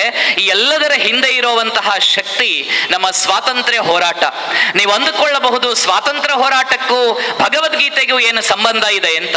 ಇವತ್ತೇನು ಪುಟಾಣಿ ಮಕ್ಕಳೆಲ್ಲ ಬಂದು ಯಕ್ಷಗಾನ ತಾಳಮದ್ದಳೆಯ ಮೂಲಕ ಶ್ರೀಕೃಷ್ಣನ ಒಂದು ಪುಟ್ಟ ಕಥೆಯನ್ನ ನಮ್ಮ ಎದುರುಗಡೆ ಪ್ರದರ್ಶನ ಮಾಡ್ತಾರೆ. ಇದೇ ಮಾದರಿಯಲ್ಲಿ ಕಾಶಿ ಸಂಸ್ಕೃತ ವಿದ್ಯಾಪೀಠದಲ್ಲಿ ಸಂಸ್ಕೃತವನ್ನ ಅಧ್ಯಯನ ಮಾಡಬೇಕು ಅಂತ ಒಬ್ಬ ಹುಡುಗ ಚಂದ್ರಶೇಖರ ತಿವಾರಿ ಅನ್ನುವಂಥವನು ಹೋಗ್ತಾರೆ. ಅವನಿಗೆ ಪ್ರತಿ ದಿವಸವೂ ಕೂಡ ಗುರುಗಳು ಪಾಠ ಮಾಡಬೇಕಾಗಿದ್ರೆ, ಭಗವದ್ಗೀತೆಯ ಶ್ಲೋಕಗಳನ್ನ ಹೇಳಿಕೊಡಬೇಕಾಗಿದ್ರೆ, ಭಗವದ್ಗೀತೆಯ ಅನೇಕ ವಿಚಾರಗಳನ್ನ ತಿಳಿಸ್ಕೊಡ್ತಾ ಹೋಗಬೇಕಾಗಿದ್ರೆ ಆತನ ಮನಸ್ಸಿನಲ್ಲಿ ಒಂದು ಭಾವನೆಗಳು ಬರ್ತದಂತೆ. ಗೀತೆ ಇರುವಂಥದ್ದು ನನ್ನ ದೇಶದ ಸ್ವಾತಂತ್ರ್ಯವನ್ನ ಪಡೆಯುವುದಕ್ಕೋಸ್ಕರ, ಗೀತೆ ಇರುವುದು ಕಾಶಿ ವಿದ್ಯಾಪೀಠದಲ್ಲಿ ಅಧ್ಯಯನವನ್ನ ಮಾಡುವುದಕ್ಕಲ್ಲ, ಗೀತೆ ಇರುವಂಥದ್ದು ಬರೀ ಅದರ ಅಧ್ಯಯನ ಪೂರ್ಣವನ್ನ ಮಾಡಿ ನನ್ನ ಗುರುಗಳಿಗೆ ಸಮರ್ಪಣೆ ಮಾಡುವಂಥದ್ದಕ್ಕಲ್ಲ. ಭಗವದ್ಗೀತೆ ಇರುವಂಥದ್ದು ಅದು ಅತ್ಯಂತ ಉನ್ನತವಾಗಿರುವಂತಹ ಸ್ವಾತಂತ್ರ್ಯವನ್ನ ಪಡೆಯುವುದಕ್ಕಾಗಿ ಭಗವದ್ಗೀತೆ ಇರುವಂಥದ್ದು. ಯಾಕೆ ಅಂತಂದ್ರೆ, ನಾನು ಗೆದ್ದರೆ ಅತ್ಯಂತ ವಿಶಾಲವಾಗಿರುವಂತಹ ಅಖಂಡವಾಗಿರುವಂತಹ ಹಿಂದೂ ರಾಷ್ಟ್ರ ಭಾರತದ ಸ್ವಾತಂತ್ರ್ಯವನ್ನ ನೋಡುವುದಕ್ಕೆ ಸಾಧ್ಯವಾಗುತ್ತದೆ. ಒಂದೊಮ್ಮೆ ಆ ಕಾಲಘಟ್ಟದಲ್ಲಿ ಮರಣಿಸಿದರೆ ಸಾಕ್ಷಾತ್ ಭಗವಂತನನ್ನೇ ತಲುಪೋದಕ್ಕೆ ನನಗೆ ಸ್ವರ್ಗ ಸಿಗತ್ತೆ ಅನ್ನುವಂತಹ ಭಗವಂತನ ಮಾತುಗಳನ್ನ ಯೋಚನೆಯನ್ನ ಮಾಡದಂತಹ ಚಂದ್ರಶೇಖರ ತಿವಾರಿ, ಚಂದ್ರಶೇಖರ ಆಜಾದನಾದ ಬಳಿಕ 22-23 ವರ್ಷ ವಯಸ್ಸಿಗೆ ತನ್ನ ಪಿಸ್ತೂಲಲ್ಲಿ ಎಷ್ಟು ಗುಂಡುಗಳಿದೆ ಅಂತ ನಿರಂತರವಾಗಿ ನಿಖರವಾಗಿ ಲೆಕ್ಕವನ್ನ ಹಾಕಿ ಆಲ್ಫ್ರೆಡ್ ಪಾರ್ಕ್ ನಲ್ಲಿ ಹುತಾತ್ಮನಾದಂತಹ ಕಥೆ ನಮಗೆಲ್ಲರಿಗೂ ಕೂಡ ಏನು ಗೊತ್ತಿದೆ. ಅದರ ಹಿಂದೆ ಇರುವಂತಹ ಶಕ್ತಿ ಭಗವದ್ಗೀತೆಯ ಒಂದು ಸಾಲು. ಇದು ಚಂದ್ರಶೇಖರ ಆಜಾದರೇ ಬರೆದಿಟ್ಟುಕೊಂಡಿರುವಂತಹ ಸಂಗತಿ. ಶಿವರಾಮ ಹರಿ ರಾಜಗುರು ಅನ್ನುವಂತಹ ಇನ್ನೊಬ್ಬ ಕ್ರಾಂತಿಕಾರಿ. ನಾವೆಲ್ಲ ಶಿವರಾಮ ರಾಜಗುರು ಬಗ್ಗೆ ಏನ್ ಹೇಳ್ತೇವೆ ಅಂತಂದ್ರೆ, ಮೇರ ರಂಗದೆ ಬಸಂತಿ ಚೋಲ ಅಂತ ಹೇಳ್ತಾ ಹೇಳ್ತಾ ಹೇಳ್ತಾ ನೇಣಿನ ಕುಣಿಕೆಗೆ ಮುತ್ತು ಕೊಟ್ಟು ಹುತಾತ್ಮರಾದರು ಅನ್ನುವಂತಹ ಕಥೆಯನ್ನಷ್ಟೇ ನಾವು ಓದಿರ್ತೇವೆ. ಆದರೆ ಆ ಶಿವರಾಮ ಹರಿ ರಾಜಗುರು 23 ವರ್ಷದ ಒಳಗಡೆ ಸಂಸ್ಕೃತದಲ್ಲಿ 3 ಕಾವ್ಯಗಳನ್ನ ರಚಿಸಿದಂತಹ ಪುಣ್ಯಾತ್ಮ, ಭಗವದ್ಗೀತೆಗೆ ಭಾಷ್ಯವನ್ನ ಬರೆದಂತಹ, ಭಗವದ್ಗೀತೆಯ ಮೇಲೆ ಪ್ರಬಂಧವನ್ನ ಬರೆದಂತಹ ಪುಣ್ಯಾತ್ಮ ಶಿವರಾಮ ಹರಿ ರಾಜಗುರು ಜೈಲಿನಲ್ಲಿರಬೇಕಾಗಿದ್ರೆ ಅವನ ಆಸೆಯನ್ನ ಕೇಳುವಂತಹ ಸಂದರ್ಭದಲ್ಲಿ ಇನ್ನೇನು ಆತ ನೇಣಿನ ಕುಣಿಕೆಗೆ ಏರಬೇಕು, ಆತನ ಬಳಿಯಲ್ಲಿ ಬ್ರಿಟಿಷ್ ಅಧಿಕಾರಿಗಳು ಪ್ರಶ್ನೆಯನ್ನ ಕೇಳಬೇಕಾಗಿದ್ದರೆ ಆತ ಬ್ರಿಟಿಷ್ ಅಧಿಕಾರಿಗಳ ಬಳಿಯಲ್ಲಿ ಕೇಳಿಕೊಂಡದ್ದು, ನಾನು ಭಗವದ್ಗೀತೆಯ ಪಾರಾಯಣವನ್ನ ಒಂದು ಬಾರಿ ಮಾಡಬೇಕು, ಭಗವದ್ಗೀತೆಯ ಪಾರಾಯಣದ ಬಳಿಕ ನನ್ನ ಬದುಕನ್ನ ಭಾರತ ದೇಶಕ್ಕೋಸ್ಕರ ಸಮರ್ಪಣೆ ಮಾಡಬೇಕು. ಯಾವ ರಾಜಗುರುವನ್ನ ನಾವು ಕೇವಲ ಕ್ರಾಂತಿಕಾರಿ ಅಂತ ನೋಡ್ತೇವೆಯೋ ಆತ ಕ್ರಾಂತಿಕಾರಿಯೂ ಹೌದು, ಸಂಸ್ಕೃತದ 3 ಅತ್ಯಂತ ವಿಶಿಷ್ಟವಾಗಿರುವಂತಹ ಸಾಹಿತ್ಯವನ್ನ ಬರೆದು ಗೀತೆಯ ಮೇಲೆ ಪ್ರಬಂಧವನ್ನ ಬರೆದಂತಹ ಪುಣ್ಯಾತ್ಮನೂ ಕೂಡ ಹೌದು. ಕರ್ಮಯೋಗದಿಂದ ಅತ್ಯಂತ ವಿಶಿಷ್ಟವಾಗಿ ಪ್ರಭಾವಿತರಾದಂತಹ ಒಬ್ಬ ವ್ಯಕ್ತಿ ಸ್ವಾತಂತ್ರ್ಯಾನಂತರ ಭಾರತಕ್ಕೆ ಒಂದು ದೊಡ್ಡ ತಿರುವನ್ನ ಕೊಡ್ತಾರೆ. 100 ಎಕರೆಗಟ್ಟಲೆ ಭೂಮಿ ಏನು ಅನೇಕ ಮಂದಿಯಲ್ಲಿತ್ತು, ಅವರಿಗೆ ಇಲ್ಲದವರಿಗೆ ಏನಾದರೂ ಕೊಡಬೇಕು ಅನ್ನುವಂತಹ ಯೋಚನೆಗಳಿದ್ದಾವಾಗ ಕರ್ಮಯೋಗದ ಸಿದ್ಧಾಂತವನ್ನು ಅನುಸರಿಸಿದಂತಹ ಋಷಿ ಅಂತ ನಾವು ಕರಿತೇವೆ, ಆಧುನಿಕ ಕಾಲದ ಯೋಗಿ ಅಂತ ನಾವು ಕರಿತೇವೆ, ಯುಗಯೋಗಿ ಅಂತ ಸಮಾಜ ಅವರನ್ನ ಗುರುತಿಸ್ತದೆ, ಗೌರವಿಸ್ತದೆ. ಭೂದಾನ ಚಳುವಳಿಯ ನೇತಾರ ವಿನೋಬಾ ಭಾವೆ ಅನ್ನುವಂಥವರು ಭೂದಾನ ಚಳುವಳಿಯನ್ನ ಸ್ವಾತಂತ್ರ್ಯಾನಂತರ ಕ್ಷಿಪ್ರಗತಿಯಲ್ಲಿ ಮಾಡ್ತಾರೆ. ದೇಶದಾದ್ಯಂತ ಸಂಚಾರ ಮಾಡಿ ಲಕ್ಷಗಟ್ಟಲೆ ಎಕರೆ ಭೂಮಿಯನ್ನ ಇಲ್ಲದವರಿಂದ ಮನಸ್ಸು ಬಿಚ್ಚಿ ಈ ಕಾರ್ಯವನ್ನ ಮಾಡೋದಕ್ಕೆ, ಧರ್ಮ ಕಾರ್ಯಕ್ಕೆ, ರಾಷ್ಟ್ರ ಕಾರ್ಯಕ್ಕೆ, ಯಾವುದಾದ್ರೂ ಕೆಲಸಕ್ಕೆ ಭೂಮಿಯನ್ನ ಕೊಡಬೇಕು ಅನ್ನುವಂತಹ ಯೋಚನೆಯನ್ನ ಮಾಡಿದ್ದಾಗ ಕರ್ನಾಟಕವೂ ಸೇರಿದಂತೆ ಭಾರತದ ಅನೇಕ ಪ್ರದೇಶಗಳಲ್ಲಿ ಭೂದಾನ ಚಳುವಳಿಗೆ ಜನ ಏನು ಭೂಮಿಯನ್ನ ಬಿಟ್ಟುಕೊಟ್ರು. ಆ ಭೂದಾನ ಚಳುವಳಿಯ ವಿನೋಬಾ ಭಾವೆ ಕನ್ನಡವನ್ನ ಲಿಪಿಗಳ ರಾಣಿ ಅಂತ ಕರೆದಂತಹ, ಕನ್ನಡದ ಲಿಪಿಗಳ ರಾಣಿ ಅಂತ ಕರೆದಂತಹ ವಿನೋಬಾ ಭಾವೆಯವರು ಭೂದಾನ ಚಳುವಳಿಯನ್ನ ಮಾಡೋದಕ್ಕೆ ಅವರಿಗೆ ಪ್ರೇರಣೆಯಾಗಿ ಇದ್ದದ್ದು ಭಗವದ್ಗೀತೆ ಮತ್ತು ಭಗವದ್ಗೀತೆಯ ವಿಚಾರಗಳು. ಬಾಲಗಂಗಾಧರ ತಿಲಕರು, ನಾವೇನು ಗಣೇಶೋತ್ಸವವನ್ನ ಆಚರಣೆ ಮಾಡಿದ್ದೇವೆ, ಈ ಗಣೇಶೋತ್ಸವದ ಆಚರಣೆಯ ಹಿಂದೆ ಇರುವಂತಹ ಶಕ್ತಿ ಅದು ಬಾಲಗಂಗಾಧರ ತಿಲಕರು. ಇವತ್ತು ಗಣೇಶೋತ್ಸವದ ಸ್ವರೂಪಗಳು ಅನೇಕ ಕಡೆಗಳಲ್ಲಿ ಬೇರೆ ಬೇರೆ ರೀತಿಯಾಗಿದೆ. ಗಣೇಶ ಹೇಳಿದ ತಂದೆಯನ್ನ ಪೂಜೆ ಮಾಡು, ತಾಯಿಯನ್ನ ಪೂಜೆ ಮಾಡು. ಗಣೇಶ ಹೇಳಿದ ಈ ಜಗತ್ತಿನಲ್ಲಿ ಅಪ್ಪ ಮತ್ತು ಅಮ್ಮನಿಗಿಂತ ದೊಡ್ಡದಾಗಿರುವ ದೇವರು ಇನ್ನೊಬ್ಬರಿಲ್ಲ. ಗಣೇಶ ಇಡೀ ಮಹಾಭಾರತವನ್ನೇ ಬರೆದ ಅಂತ ಆ ಗಣೇಶನನ್ನ ನಾವೇನು ಗೌರವಿಸ್ತೇವೆ, ಇವತ್ತು ಗಣೇಶೋತ್ಸವದ ಪರಿಕಲ್ಪನೆಗಳೇ ಬದಲಾಗಿ ಹೋಗಿದೆ. ಗಣೇಶೋತ್ಸವದಲ್ಲಿ 5 ದಿವಸವೋ 10 ದಿವಸವೋ 15 ದಿವಸವೋ ಗಣೇಶನನ್ನ ಕೂರಿಸಿ ಪೂಜೆ ಎಲ್ಲ ಮಾಡ್ತೇವೆ, ಎಲ್ಲವನ್ನೂ ಭಗವಂತನಿಗೆ ಸಮರ್ಪಣೆ ಮಾಡ್ತೇವೆ. ಆದರೆ ಮೆರವಣಿಗೆ ಹೊರಡುವಂತಹ ಸಂದರ್ಭದಲ್ಲಿ ಮಾತ್ರ ಯಾವ ಉದ್ದೇಶಕ್ಕೋಸ್ಕರ ಗಣೇಶನನ್ನ ಕೂರಿಸಿದ್ದೇವೆ ಅನ್ನುವಂಥದ್ದನ್ನ ಸಮಾಜ ಮರೆತು ಬಿಡ್ತಾ ಇರುವಂಥದ್ದು ಒಂದು ಆತಂಕದ ಸಂಗತಿ.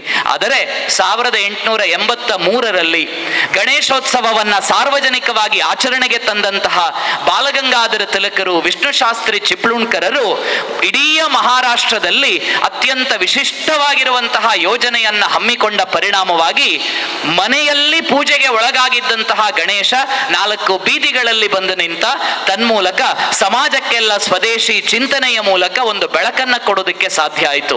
ಅಂತಹ ಬಾಲಗಂಗಾಧರ ತಿಲಕರು swaraj is my birthright and I shall have it ಅಂತ ಯಾವ ಬಾಲಗಂಗಾಧರ ತಿಲಕರು ಉಲ್ಲೇಖವನ್ನ ಮಾಡಿದ್ರು, ಆ ಬಾಲಗಂಗಾಧರ ತಿಲಕರು ಪ್ರಚಂಡ ಪಂಡಿತರು ಕೂಡ ಹೌದು.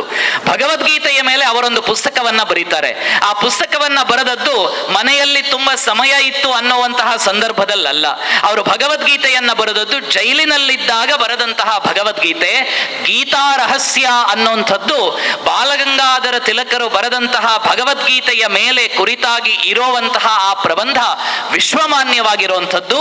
ವ್ಯಕ್ತಿ ವಿಕಾಸದಿಂದ ರಾಷ್ಟ್ರ ವಿಕಾಸ ಹೇಗೆ ಸಾಧ್ಯ ಅನ್ನುವಂತಹ ಪ್ರಶ್ನೆ ಇದ್ದಾಗ ಭಗವದ್ಗೀತೆಯನ್ನ ಓದಿದಾಗ ಭಗವದ್ಗೀತೆಯ ಬೆಳಕಿನಲ್ಲಿ ಇಡೀ ಭಾರತವನ್ನ ನಾವು ಹೇಗೆ ಕಂಡುಕೊಳ್ಳಬಹುದು ಅನ್ನುವಂಥದ್ದಕ್ಕೆ ಉದಾಹರಣೆಯಾಗಿ ನಿಲ್ಲಬಲ್ಲಂತಹ ಮಹತ್ವದ ಗ್ರಂಥವನ್ನ ಬಾಲಗಂಗಾಧರ ತಿಲಕರು ಗೀತಾರಹಸ್ಯದ ಮೂಲಕ ನಮ್ಮ ಸಮಾಜಕ್ಕೆ ಕೊಡ್ತಾರೆ.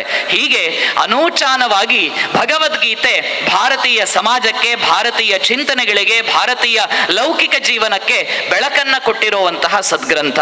ಆ ಭಗವದ್ಗೀತೆಯನ್ನ ನಿತ್ಯವೂ ಕೂಡ ಅಧ್ಯಯನ ಮಾಡುವುದರ ಮೂಲಕ, ಭಗವದ್ಗೀತೆಯನ್ನ ಅರ್ಥಸಹಿತವಾಗಿ ಓದುವುದರ ಮೂಲಕ ಹೊಸ ಹೆಜ್ಜೆಯನ್ನ ನಮ್ಮ ಬದುಕಿನಲ್ಲಿ ನಾವುಗಳು ಕಂಡುಕೊಳ್ಳುವುದಕ್ಕೆ ಸಾಧ್ಯವಾಗುತ್ತದೆ. ಭಗವದ್ಗೀತೆ ಒಬ್ಬ ವಿಜ್ಞಾನಿಗೆ ಪ್ರೇರಣೆಯನ್ನ ಕೊಟ್ಟಿತು, ಭಗವದ್ಗೀತೆ ಒಬ್ಬ ಉದ್ಯಮಿಗೆ ಪ್ರೇರಣೆಯನ್ನ ಕೊಟ್ಟಿತು, ಭಗವದ್ಗೀತೆ ಒಬ್ಬ ಮಹಾರಾಣಿಗೂ ಕೂಡ ಪ್ರೇರಣೆಯನ್ನ ಕೊಟ್ಟಿತ್ತು. ಕಳೆದ ವರ್ಷವಷ್ಟೇ ನಾವು ಒಬ್ಬ ಮಹಾರಾಣಿಯ 300ನೇ ಜಯಂತ್ಯುತ್ಸವವನ್ನ ಆಚರಣೆಯನ್ನ ಮಾಡಿದ್ವಿ. ಮಹಾಮಾತೆ ಅಹಲ್ಯಾಬಾಯಿ ಹೋಳ್ಕರ್ ಅಂತ ನಾವು ಕರೀತೇವೆ ಅವರನ್ನ. ಅನೇಕ ದೇವಸ್ಥಾನಗಳನ್ನ ಜೀರ್ಣೋದ್ಧಾರ ಮಾಡಿದಂಥವರು. ಎಷ್ಟು ದೇವಸ್ಥಾನಗಳನ್ನ ಜೀರ್ಣೋದ್ಧಾರ ಮಾಡಿದ್ದಾರೆ ಅನ್ನುವುದಕ್ಕೆ ಇಷ್ಟೇ ಅನ್ನುವ ಲೆಕ್ಕ ಇಲ್ಲ.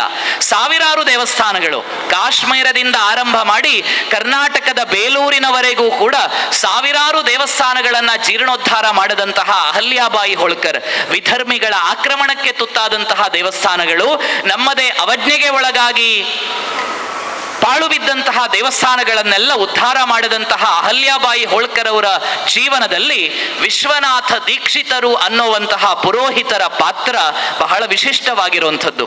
ವಿಶ್ವನಾಥ ದೀಕ್ಷಿತರು, ಅಹಲ್ಯಾಬಾಯಿ ಹೋಳ್ಕರರು ಧರ್ಮಪರಾಯಣ ಸ್ವರೂಪಿ. ಆ ಮಹಾಮಾತೆ ಪ್ರತಿ ದಿವಸವೂ ಕೂಡ ಶಾಸ್ತ್ರವನ್ನ ಕೇಳಿ ತಿಳಿದುಕೊಳ್ಳುವಂತಹ ಆಸಕ್ತಿ ಇತ್ತಂತೆ. ವಿಶ್ವನಾಥ ದೀಕ್ಷಿತರು ತಮ್ಮ ಪುರೋಹಿತರ ಸಂಗಡ ಬಂದು ಅವರಿಗೆ ಬೋಧನೆಯನ್ನ ಮಾಡಬೇಕಾಗಿದ್ರೆ ಈ ಕಥೆ ವಾಸ್ತವವೋ ದಂತಕಥೆಯೋ ಇತಿಹಾಸದಲ್ಲಿ ಹಾಗೆ ಬಂದದ್ದೋ ಗೊತ್ತಿಲ್ಲ, ಆದರೆ ಆ ಕಥೆಯ ಪರಿಣಾಮವಂತೂ ಸಮಾಜದ ಮೇಲೆ ಆಗಿದೆ.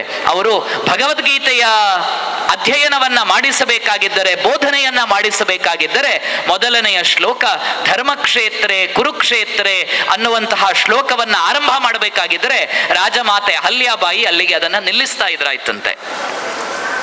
ಯಾಕೆ ಅಂತ ಗೊತ್ತಿಲ್ಲ. ಎಲ್ಲೋ ಹೊರಗಡೆ ಹೋಗ್ತಾರೆ, ಮಂತ್ರಿಗಳ ಜೊತೆ ಸಮಾಲೋಚನೆ ಮಾಡ್ತಾರೆ, ಮತ್ತೆ ಮರಳಿ ಬರ್ತಾರೆ, ಶಾಸ್ತ್ರಾಲಾಪ ಮುಂದುವರಿಯುತ್ತದೆ, ಬೋಧನೆ ಮುಂದುವರಿಯುತ್ತದೆ. ಹೀಗೆ 3-4 ದಿವಸಗಳಾಗಬೇಕಾಗಿದ್ರೆ ದೀಕ್ಷಿತರು ಅವರಲ್ಲಿ ಪ್ರಶ್ನೆ ಮಾಡಿ ಕೇಳ್ತಾರಂತೆ, ಅಲ್ಲ ತಾಯಿ ಮಹಾರಾಣಿಯವರೇ, ತಾವುಗಳು ಪ್ರತಿ ದಿವಸವೂ ಕೂಡ ಭಗವದ್ಗೀತೆ ಪ್ರವಚನ ಮಾಡಿ ಅಂತ ನಮಗೆ ಹೇಳ್ತೀರಿ, ಭಗವದ್ಗೀತೆ ಹೇಳ್ಕೊಡಿ ಅಂತ ಹೇಳ್ತೀರಿ, ಧರ್ಮಕ್ಷೇತ್ರೇ ಕುರುಕ್ಷೇತ್ರ ಅಂತ ಹೇಳಬೇಕಾಗಿದ್ರೆ ತಾವುಗಳು ಎದ್ದು ಹೋಗ್ತೀರಿ, ಮಂತ್ರಿಗಳ ಜೊತೆಯಲ್ಲೇನೋ ಮಾತುಕತೆಯನ್ನ ನಡೆಸ್ತೀರಿ, ಮತ್ತೆ ವಾಪಸ್ ಬರ್ತೀರಿ, ಯಾಕೆ ಅಂತ ಕೇಳಬೇಕಾಗಿದ್ರೆ ಮಹಾರಾಣಿ ಹೇಳುವಂತಹ ಮಾತಂತೆ, ನನಗೆ ನೀವು ಹೇಳುವಂತಹ ಧರ್ಮಕ್ಷೇತ್ರೇ ಕುರುಕ್ಷೇತ್ರೇ ಕ್ಷೇತ್ರೇ ಕ್ಷೇತ್ರೇ ಧರ್ಮಕುರು ಅಂತ ನನ್ನ ಕಿವಿಗೆ ಕೇಳಿಸಿಕೊಳ್ಳುತ್ತದೆ. ನಾನು ಮಹಾರಾಣಿಯ ಪಟ್ಟದಲ್ಲಿ ಅಲಂಕಾರವನ್ನ ಮಾಡಿದ್ದೇನೆ. ಭಗವದ್ಗೀತೆಯ ಮೊದಲನೆಯ ನುಡಿಯೇ ನಾನು ಆಯ್ದುಕೊಂಡಿರುವಂತಹ ಜಾಗದಲ್ಲಿ, ನಾನು ಆಯ್ದುಕೊಂಡಿರುವಂತಹ ನನ್ನ ಜವಾಬ್ದಾರಿ ಎಂಬ ಕ್ಷೇತ್ರದಲ್ಲಿ ಧರ್ಮ ಕಾರ್ಯವನ್ನ ಮಾಡು ಅಂತ ನೀವು ನನಗೆ ಹೇಳಬೇಕಾಗಿದ್ದರೆ ನಾನು ಬರೀ ಕೇಳಿಸಿಕೊಂಡು ಪ್ರಯೋಜನವೇನು? ಕೇಳಿಸಿದ್ದನ್ನು ಆಡಿದ್ದನ್ನು ಮಾಡದೇ ಇದ್ದರೆ ನನ್ನ ಪಟ್ಟಕ್ಕೆ, ಅದು ಇಂದೋರಿನ ಪಟ್ಟಕ್ಕೆ ಅದು ಅಪಮಾನವಾದಂತೆ. ಹಾಗಾಗಿ ನೀವು ಹೇಳಿದ್ದನ್ನ ನಾನು ಮಾಡುವುದಕ್ಕೆ ನನ್ನ ಮಂತ್ರಿಗಳಿಗೆ ಹೇಳ್ತಾ ಇದ್ದೇನೆ. ಹಾಗಾಗಿ ಕ್ಷೇತ್ರದಲ್ಲೂ ಕೂಡ ಧರ್ಮ ಕಾರ್ಯವನ್ನ ಮಾಡಬೇಕು ಅನ್ನುವಂತಹ ಯೋಚನೆಯನ್ನ ನಾನು ಮಾಡ್ತೇನೆ ಅಂತ ಹೋಳ್ಕರರು ಏನು ಹೇಳಿದ್ದಾರೆಂದು ದಂತಕಥೆಯೊಂದಿದೆ. ಆ ಕಥೆ ವಾಸ್ತವವೋ ಅಲ್ಲವೋ ಅನ್ನುವುದಕ್ಕಿಂತಲೂ ಆ ಕಥೆಯಿಂದ ಆಗಿರುವಂತಹ ಪರಿಣಾಮ ಸಾವಿರಾರು ಶ್ರದ್ಧಾ ಕೇಂದ್ರಗಳ ಪುನರುತ್ಥಾನ. ಭಗವದ್ಗೀತೆ ಆ ಹಿನ್ನೆಲೆಯಲ್ಲಿ ಸಮಾಜಕ್ಕೆ ಪ್ರೇರಣೆಯನ್ನ ಕೊಟ್ಟಿರುವಂಥದ್ದು. ನಾವು ಭಗವದ್ಗೀತೆಯನ್ನ ಶ್ರೀಕೃಷ್ಣ ಪರಮಾತ್ಮ ಇವತ್ತಿಗೂ ಕೂಡ ಕೊಳಲಿನ ಸೇವೆ ಆಗ್ತಾ ಇತ್ತು, ವೇಣುನಾದ ಶ್ರೀಕೃಷ್ಣ ದೇವಸ್ಥಾನದ ಒಳಗಡೆ ಏನಾಗ್ತಾ ಇತ್ತು, ಆ ವೇಣುನಾದಕ್ಕೆ, ಕೃಷ್ಣನ ವೇಣುನಾದಕ್ಕೆ ಮನಸೋಲದವರೇ ಇಲ್ಲವಂತೆ. ಕೃಷ್ಣ ಅಂದಾಗ ನಮಗೆ ನೆನಪಾಗುವಂತಹದ್ದೇ ಗೋವು. ಆ ಗೋವಿನ ಕಥೆಯನ್ನ ಕೇಳಿ ಬೆಳೆದಂತಹ ವಾಂಚಿನಾಥನ್ ಅಯ್ಯರ್ ಅನ್ನುವ ತಮಿಳುನಾಡಿನ ಒಬ್ಬ ಸಾಮಾನ್ಯ ಹುಡುಗ, ಅವನ ಕಣ್ಣ ಎದುರುಗಡೆ ಬ್ರಿಟಿಷ್ ಅಧಿಕಾರಿಯೊಬ್ಬ ಗೋ ಹತ್ಯೆಗೆ ಆದೇಶವನ್ನ ಮಾಡಬೇಕಾಗಿದ್ದರೆ ಇವನ ತಂದೆ ಪುರೋಹಿತರಾಗಿದ್ರು. ದೇವಸ್ಥಾನದಲ್ಲಿ ಪಾಠ ಪ್ರವಚನಗಳನ್ನ ಮಾಡ್ತಾ ಇದ್ರು, ಪೂಜೆ ಮಾಡ್ತಾ ಇದ್ರು. ಅಂತಹ ಪುರೋಹಿತರ ಕುಟುಂಬದಲ್ಲಿ ಜನಿಸಿದಂತಹ ವಾಂಚಿನಾಥನ್ ಅಯ್ಯರ್ಗೆ ಅನ್ನಿಸುತ್ತದೆಯಂತೆ, ನನಗೆ ಎಲ್ಲವನ್ನ ಕೂಡ ತಂದೆ ದೀಕ್ಷೆ ಕೊಡ್ತಾರೆ, ನಾನಿವತ್ತು ತಂದೆ ಹತ್ರ ಒಂದು ದೀಕ್ಷೆಯನ್ನ ಕೇಳಬೇಕು ಅಂತ ಅಪ್ಪನ ಹತ್ರ ದೀಕ್ಷೆ ಕೇಳ್ತಾನಂತೆ. ಅಪ್ಪ, ನೀವು ನನಗೆ ಪ್ರತಿ ದಿವಸ ಬೋಧನೆ ಮಾಡ್ತೀರಿ, ಭಾಗವತ ಬೋಧನೆ ಮಾಡ್ತೀರಿ, ರಾಮಾಯಣ ಬೋಧನೆ ಮಾಡ್ತೀರಿ, ಭಗವದ್ಗೀತೆ ಬೋಧನೆ ಮಾಡ್ತೀರಿ, ತತ್ವಗಳನ್ನ ಬೋಧನೆ ಮಾಡ್ತೀರಿ. ಬರೀ ಬೋಧನೆಯನ್ನ ಮಾಡ್ತಾ ಇದ್ರೆ ನಾನು ಅದನ್ನೆಲ್ಲವನ್ನ ಕೇಳ್ತಾ ಇರ್ತೇನಷ್ಟೇ. ನನಗೊಂದು ದೀಕ್ಷೆಯನ್ನ ಕೊಡಿ.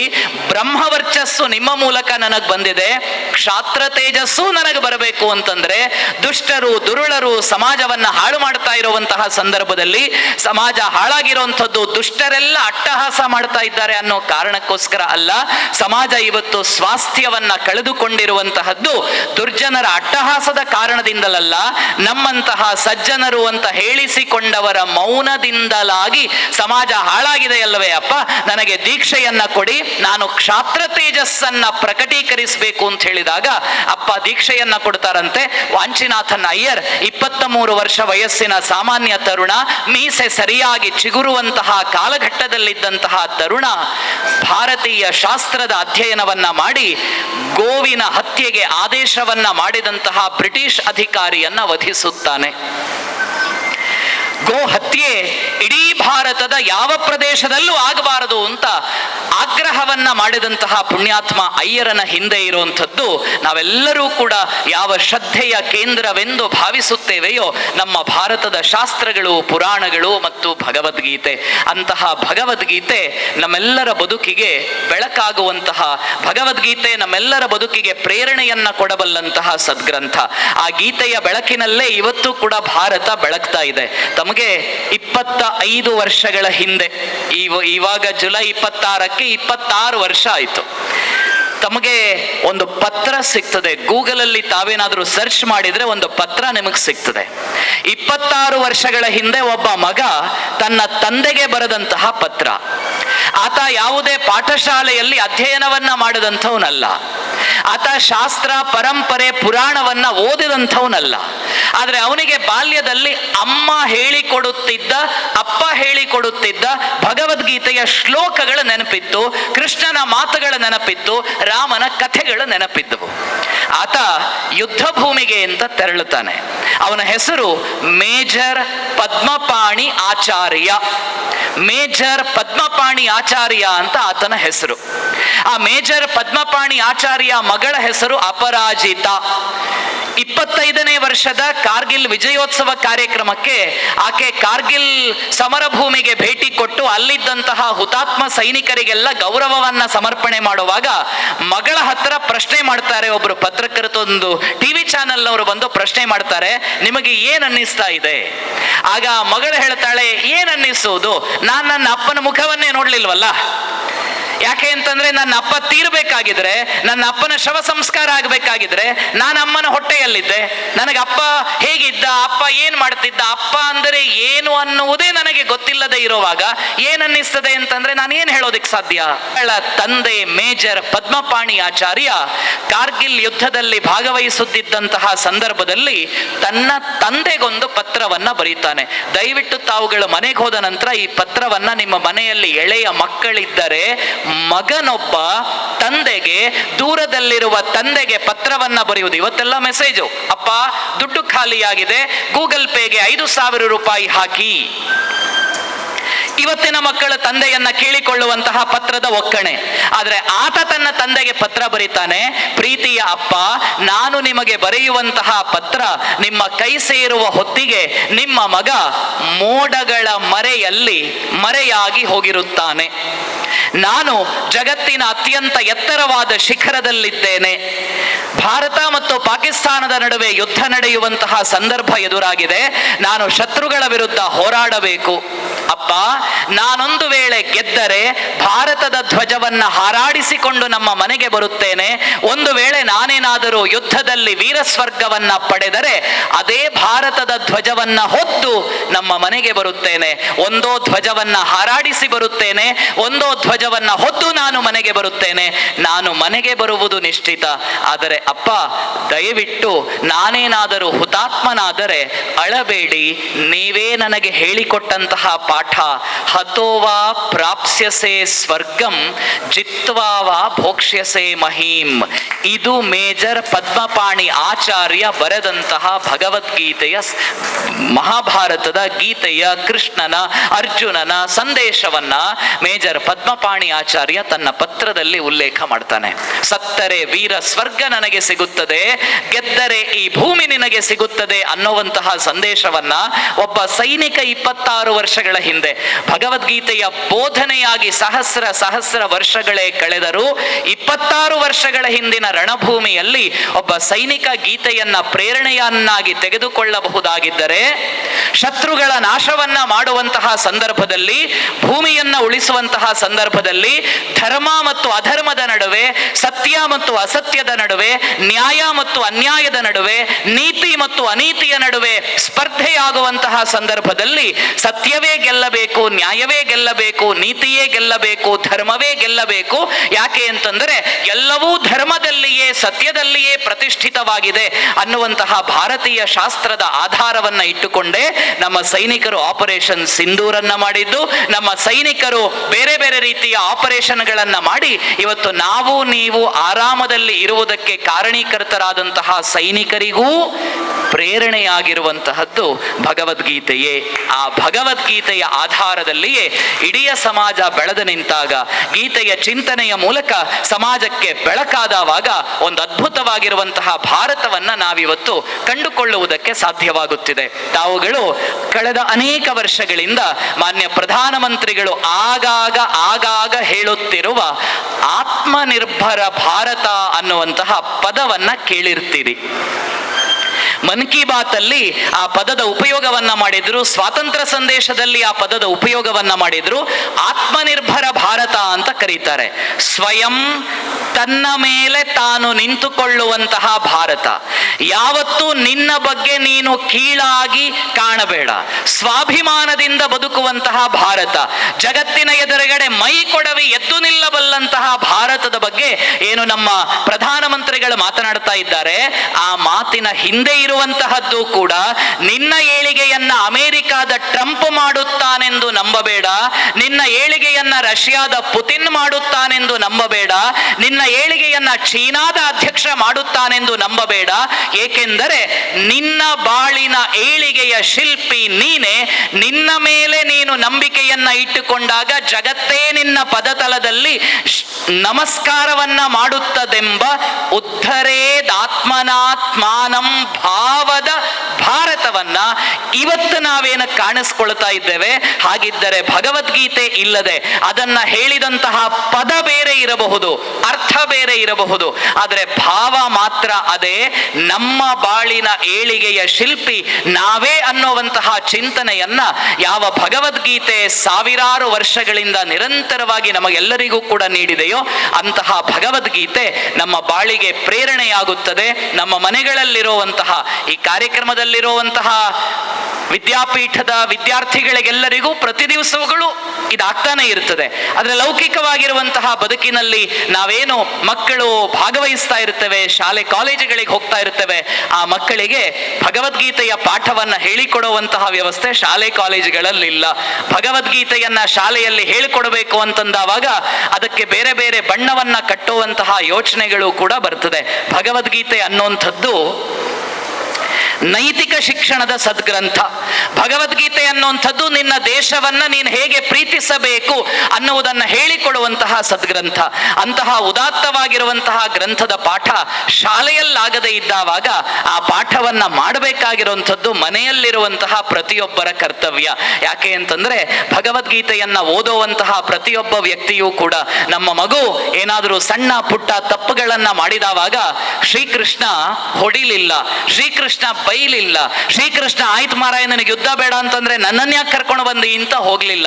ಶ್ರೀಕೃಷ್ಣ ಅಸ್ತ್ರವನ್ನೆತ್ತದೆ, ಶಸ್ತ್ರದ ಪ್ರಯೋಗವನ್ನ ಮಾಡದೆ ಇಡೀ ಮಹಾಭಾರತದ ಯುದ್ಧವನ್ನ ಗೆದ್ದುಕೊಟ್ಟ.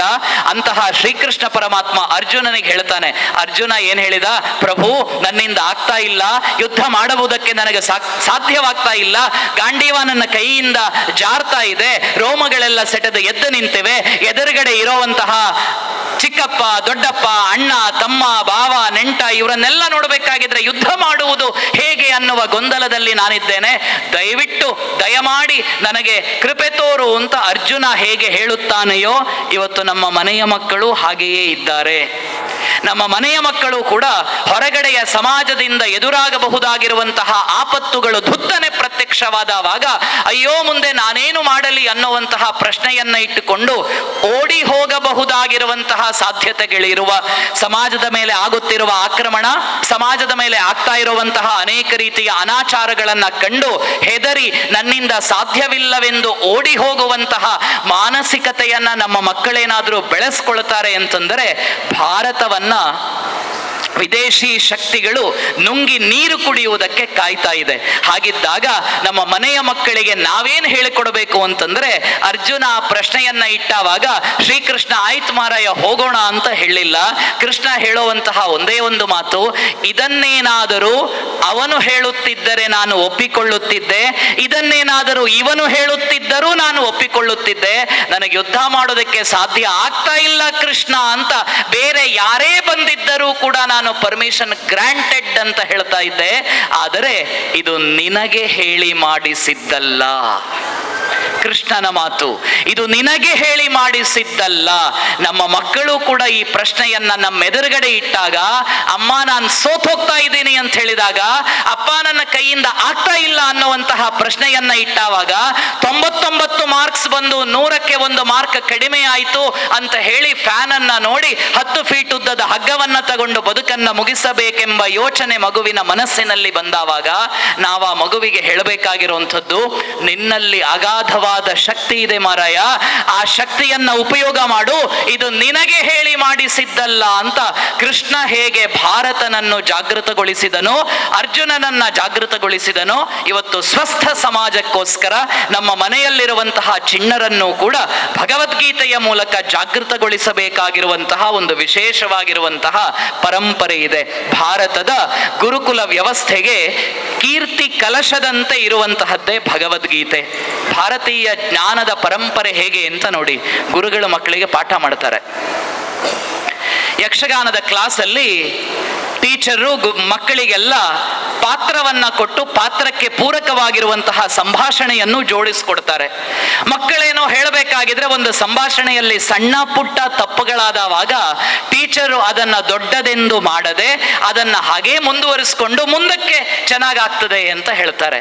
ಆ ಮಕ್ಕಳು ಪೂಜ್ಯ ಸ್ವಾಮೀಜಿಯವರು ಉಲ್ಲೇಖ ಮಾಡಿದ ಹಾಗೆ ನಿರೀಕ್ಷೆಗೂ ಮೀರಿ ಪ್ರದರ್ಶನವನ್ನ ಕೊಟ್ಟಿರುವಂತಹ ಸಂದರ್ಭದಲ್ಲಿ ನಿಮ್ಮಿಂದ ಇದು ಸಾಧ್ಯವಾಗಬಹುದಾಗಿದ್ದರೆ, ನಮ್ಮ ಮಠದಲ್ಲಿ ಕೊಡುವುದಕ್ಕೆ ಸಾಧ್ಯವಾಗಬಹುದಾಗಿದ್ದರೆ ಯಕ್ಷಗಾನದ ಚಿಂತನೆಯನ್ನ ಜಗತ್ತಿನಲ್ಲಿ ಪ್ರಸಾರ ಮಾಡುವುದಕ್ಕೆ ಯಾಕೆ ಸಾಧ್ಯ ಇಲ್ಲ ಅಂತ ಪ್ರೇರೇಪಿಸುತ್ತಾರೆ.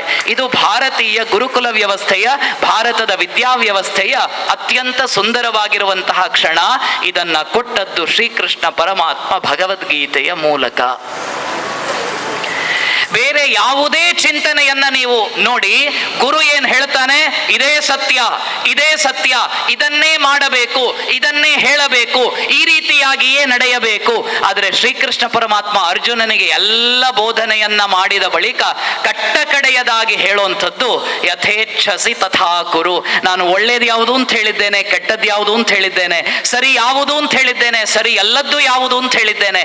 ಯಾವುದನ್ನ ಮಾಡಿದರೆ ಜಗತ್ತು ನಿನ್ನನ್ನು ನೆನಪಿಟ್ಟುಕೊಳ್ಳುತ್ತದೆ ಎಂದು ಹೇಳಿದ್ದೇನೆ, ಯಾವುದನ್ನ ಮಾಡಬಾರದು ಅಂತ ಹೇಳಿದ್ದೇನೆ, ಕರ್ತವ್ಯ ಯಾವುದು ಅಕರ್ತವ್ಯ ಯಾವುದು ಎಲ್ಲವನ್ನೂ ನಾನು ಹೇಳಿದ್ದೇನೆ. ಎಲ್ಲವನ್ನೂ ಹೇಳಿದ ಬಳಿಕ ನಿನಗೆ ಏನು ಸರಿ ಅಂತ ಅನ್ನಿಸುತ್ತದೆಯೋ ಅದನ್ನ ಮಾಡು ಅಂತ ಅರ್ಜುನನಿಗೆ ಶ್ರೀಕೃಷ್ಣ ಹೇಳ್ತಾನಲ್ಲ, ಇದು ಭಾರತೀಯ ಜ್ಞಾನ ಪರಂಪರೆಯ ಉತ್ಕೃಷ್ಟತೆಗೆ ಇರುವಂತಹ ಉದಾಹರಣೆ. ಅಂದರೆ ಗುರುವಿಗೆ ತನ್ನ ಮಾತಿನ ಮೇಲೆ ಇರುವಂತಹ ಶಕ್ತಿಯನ್ನ ತೋರಿಸುತ್ತದೆ ಇದು. ನಾನು ಶಿಷ್ಯನಿಗೆ ಏನನ್ನ ಬೋಧನೆ ಮಾಡಿದ್ದೇನೋ, ನಿನಗೆ ಯಾವುದು ಸರಿ ತಪ್ಪು ಅಂತ ಅನ್ನಿಸ್ತದೆ ಅದನ್ನ ಮಾಡು ಅಂತ ಹೇಳಿದ ಬಳಿಕ ಸರಿಯಾದ್ದನ್ನೇ ಶಿಷ್ಯ ಮಾಡುವಂತೆ ಗುರು ಆ ಶಿಷ್ಯನನ್ನ ಬೆಳೆಸುತ್ತಾನಲ್ಲ, ಆ ಗುರು ಶಿಷ್ಯ ಸಂಬಂಧದ ಮೂಲಕ ವಿಶಿಷ್ಟವಾಗಿರುವಂತಹ ಭಾರತದ ನಿರ್ಮಿತಿಯನ್ನ ಮಾಡುವುದಕ್ಕೆ ಭಗವದ್ಗೀತೆ ನಮಗೆಲ್ಲರಿಗೂ ಕೂಡ ಮುಂದಿನ ದಿವಸಗಳಲ್ಲಿ ಪ್ರೇರಣೆಯನ್ನ ಕೊಡಲಿ. ಪರಸ್ಪರಂ ಭಾವಯಂತಹ ಅನ್ನುವ ಭಾವದ ಮೂಲಕ ಎಲ್ಲರೂ ಜೊತೆಯಾಗಿ ನಿಂತು ಈ ಭಾರತವನ್ನ ಉಳಿಸುವಂತಹ, ಈ ಭಾರತವನ್ನ ಬೆಳೆಸುವಂತಹ ಕಾರ್ಯದಲ್ಲಿ ನಿರಂತರವಾಗಿ ನಾವು ನೀವುಗಳು ತೊಡಗಿಸಿಕೊಳ್ಳೋಣ. ಭಗವದ್ಗೀತೆಯ ಪುಸ್ತಕವನ್ನ ನಮ್ಮ ಮನೆಯ ದೇವರ ಕೋಣೆಯ ಒಳಗಡೆ ಇಟ್ಟು ಅದಕ್ಕೆ ತುಳಸಿ ದಳವನ್ನ ಸಮರ್ಪಣೆ ಮಾಡಿ ಭಗವದ್ಗೀತೆ ಪುಸ್ತಕ ನಮ್ಮಲ್ಲಿದೆ ಅನ್ನುವಂತಹ ಭಾವನೆಗಿಂತಲೂ ಕೂಡ ಪೂಜ್ಯ ಗುರುಗಳು ಏನು ಆಶೀರ್ವಾದವನ್ನ ಮಾಡಿ ಲೇಖನ ಯಜ್ಞದ ಜೊತೆಯಲ್ಲಿಯೇ ಅದರ ಅರ್ಥವನ್ನ ತಿಳಿದುಕೊಂಡು ಹಾಗೆ ನಡೆದುಕೊಂಡು ಹೋಗುವಂತಹ ಚಿಂತನೆಗಳನ್ನೇನಾದರೂ ನಾವು ನಡೆಸಿದರೆ ಸ್ವದೇಶಿ ಭಾರತದ ಮೂಲಕ, ಅತುಲ್ಯ ಭಾರತದ ಮೂಲಕ, ಸರ್ವಶ್ರೇಷ್ಠ ಭಾರತದ ಮೂಲಕ ನಾವು ಮತ್ತೊಮ್ಮೆ ಜಗತ್ತನ್ನ ಆಳುವುದಕ್ಕೆ ಸಾಧ್ಯವಾಗುತ್ತದೆ. ಹಾಗಾಗುವುದಕ್ಕೆ ಒಂದೊಂದೇ ಹೆಜ್ಜೆಯನ್ನ ನಾವು ಮುಂದಡಿಯನ್ನಾಗಿ ಇಡೋಣ. ಪ್ರಾಚೀನ ಕಾಲದ ಋಷಿಗಳಿಂದ ತೊಡಗಿ ಸುನೀತಾ ವಿಲಿಯಮ್ಸ್ ತನಕ, ಶುಭಾಂಶು ಶುಕ್ಲಾ ತನಕ ಯಾವ ಭಗವದ್ಗೀತೆ ಅವರಿಗೆಲ್ಲರಿಗೂ ಕೂಡ ಪ್ರೇರಣೆಯನ್ನ ನೀಡಿದೆಯೋ, ಯಾವ ಸಿಂಧನ ರಾಜ ತಾಹಿರನಿಂದ ತೊಡಗಿ ಕಾರ್ಗಿಲ್ ಹುತಾತ್ಮ ಯೋಧ ಮೇಜರ್ ಪದ್ಮಪಾಣಿ ಆಚಾರ್ಯರವರೆಗೆ ಪ್ರತಿಯೊಬ್ಬ ರಾಜನಿಗೂ ಪ್ರತಿಯೊಬ್ಬ ಯೋಧನಿಗೂ ಕೂಡ ಭಗವದ್ಗೀತೆ ಪ್ರೇರಣೆಯನ್ನ ಕೊಟ್ಟಿದೆಯೋ, ಆ ಭಗವದ್ಗೀತೆಯ ಬೆಳಕಿನ ಮೂಲಕ ನಮ್ಮೆಲ್ಲರ ಬದುಕನ್ನ ಸಾರ್ಥಕಗೊಳಿಸಿ ನಾವು ಕೂಡ ಕೃತಾರ್ಥರಾಗೋಣ. ಗೀತೆಯ ಅಧ್ಯಯನದ ಮೂಲಕ, ಗೀತೆಯ ಅಧ್ಯಾಪನದ ಮೂಲಕ, ಗೊತ್ತಿಲ್ಲದೆ ಇರುವಂತಹವರಿಗೆ ಗೀತೆಯ ಅರ್ಥವನ್ನ ಸರಳವಾಗಿ ತಿಳಿಸಿಕೊಡುವುದರ ಮೂಲಕ ಜೀವನದಲ್ಲಿ ಮತ್ತೊಮ್ಮೆ ಯಶಸ್ಸನ್ನ ಕಾಣುವಂತಹ, ಚೈತನ್ಯವಿಲ್ಲದೆ ಬರಡಾಗಿರುವಂತಹ ಜೀವನಕ್ಕೆ ಅಮೃತ ಸ್ಪರ್ಶವನ್ನ ಕೊಡಬಲ್ಲಂತಹ ಗೀತಾಚಾರ್ಯ ಭಗವಂತ ಶ್ರೀಕೃಷ್ಣನ ಭಗವದ್ಗೀತೆ ನಮ್ಮೆಲ್ಲರ ಬದುಕನ್ನ ಪಾವನಗೊಳಿಸಲಿ.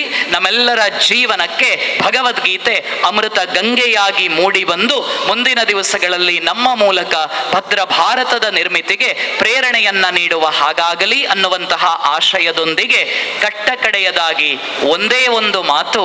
ಸುಮಾರು 1.5 ತಿಂಗಳ ಹಿಂದೆ ತಾವುಗಳೇನಾದರೂ ಇಸ್ರೇಲಿನ ಅಧ್ಯಕ್ಷ ಬೆಂಜಮಿನ್ ನೆತನ್ಯಾಹು ಅವರ ಕೈಗಳನ್ನು ನೋಡಿದ್ದಿದ್ದರೆ, ಬೆಂಜಮಿನ್ ನೆತನ್ಯಾಹು ಯಾರೆಂದು ತಮಗೆ ಗೊತ್ತಿದೆ.